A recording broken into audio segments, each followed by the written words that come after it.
and say he is not a savior. He is going to be a part of what we're doing here. The kid hasn't even turned 19 yet.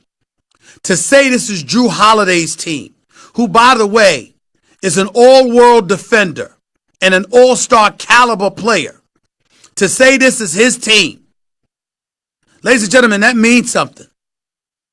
You got Lonzo Ball there now. You got Brandon Ingram there now. Zion's your guy. Drew Holiday's there. Julius Randle is still there for the moment.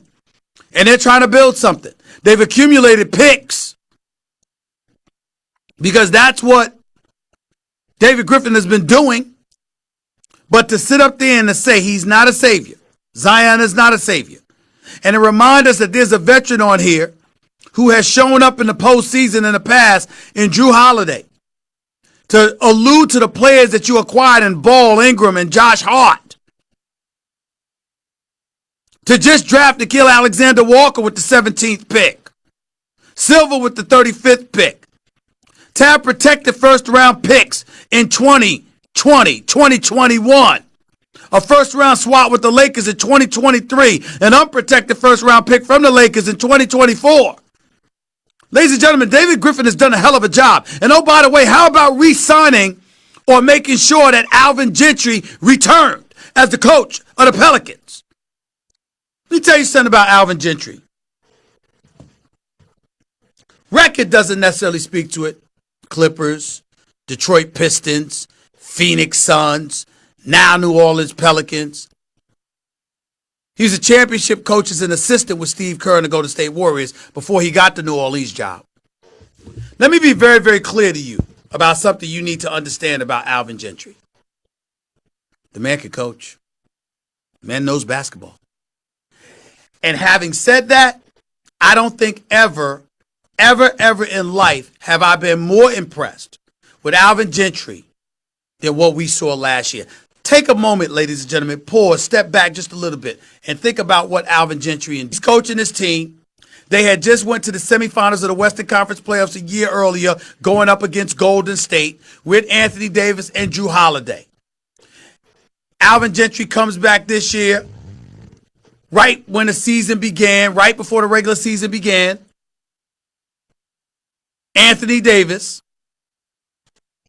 departs from his former agent and signs with Rich Paul and Clutch Sports. I'm telling you what's happened. So he does that, right? And it's clear why he's doing it. He's going to want out of New Orleans. Everybody and their grandmama knew that. And the likelihood is that because there's Rich Paul, you knew that L.A. was going to be mentioned in the picture. That's just something you knew. Okay? That's just something you knew. All right? So what happens? Alvin Gentry is the coach. Y'all trying to win basketball games, get back to the postseason. But not only does Alvin Gentry get informed that Anthony Davis is going to want out, not only does it get publicized, not only does Magic Johnson get on the phone with former GM Dell Demps, who refuses to accept the same deal that David Griffin ultimately agreed to with the Lakers, but also now Alvin Gentry is told Anthony Davis can't play in the fourth quarters of games. We're going to sit him out. So Anthony Davis might drop 30 in the first three quarters, and they might be in line to win games, but now we got to pull him out to play the younger guys. Number one, you wanted to avoid him getting hurt, and number two, you didn't necessarily want to win because you knew you weren't going anywhere with him because he wasn't going to play for you, and as a result, it compromised your entire damn season. Meanwhile, Dell Demps ain't around to answer questions in front of the microphone and the television cameras. Nor is owner, Mrs. Benson. Nobody.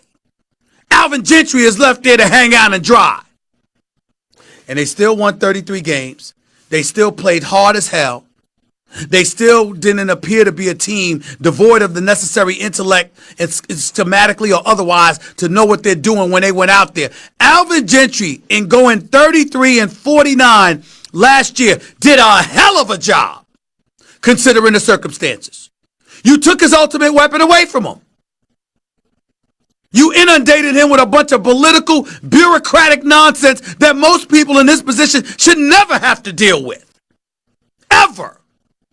That's what you did to Alvin Gentry. David Griffin, who's had a long-standing relationship with Alvin Gentry, gets the job, comes in there, and immediately recognizes a coaching change is not what we need here, and keeps Alvin Gentry on board. I'm not only happy for Alvin Gentry, I'm proud of him. He did a hell of a job, considering the circumstances. I would have liked him to be a little less truculent with the media when he was answering some of these questions. Who am I to sit up there and say somebody should be less truculent? But you know what I'm saying. I mean, it's obvious what questions you're going to have to answer. But he did the best he could under very, very annoying and stressful circumstances. Because he didn't know David Griffin was going to get the job. He didn't know that David Griffin ultimately was going to get the job and then he ended up being kept on as head coach. For all he knew, he was on his way out the damn door because everybody knew that Dell Demps was going to be out the door, and Dell Demps was the one who hired him. Yet and still, Alvin Gentry did his job. I think last year, Alvin Gentry at times in the past, year before, they won 48 games, went to the playoffs. He's been in Phoenix in 2009, 2010, when, guess what? They won 54 games. They won 54 games and went to the conference finals. I got news for you. Alvin Gentry has had some success as a head coach. I'm here to tell you, he did the best. Last year was his best job. Last year was his best job. So I just think it's important to understand what we're dealing with here.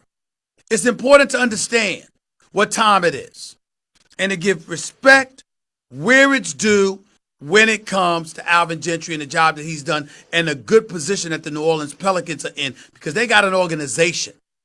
When we hear about the New York Knicks and struggles and who they may or may not get, you know why people are questioning that? Because they're questioning the organization. Some people are questioning Steve Mills. They are. Most of the questions are about James Dolan. But Steve Mills doesn't escape scrutiny. There are people who have asked about his relationship with Carmelo Anthony. There are people who have asked about what kind of job he's done.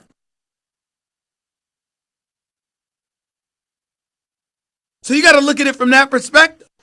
I don't, because I think he could do the job. But it ain't all about Dolan, but clearly it's about the organization. Why are the Nets considered a more attractive landing spot than the Knicks? Because of the organization with Sean Marks and Kenny Atkinson. Why were the Lakers a joke until they acquired Anthony Davis? Because of the organization. Jeannie Buss letting Linda Rambis and Kurt Rambis get in the mix. Rob Pelinka, an agent who became a GM. That Magic Johnson didn't have the power to move. Organizations matter.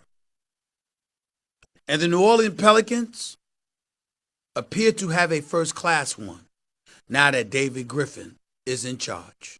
Congratulations to him and Alvin Gentry on the job that they've been doing thus far.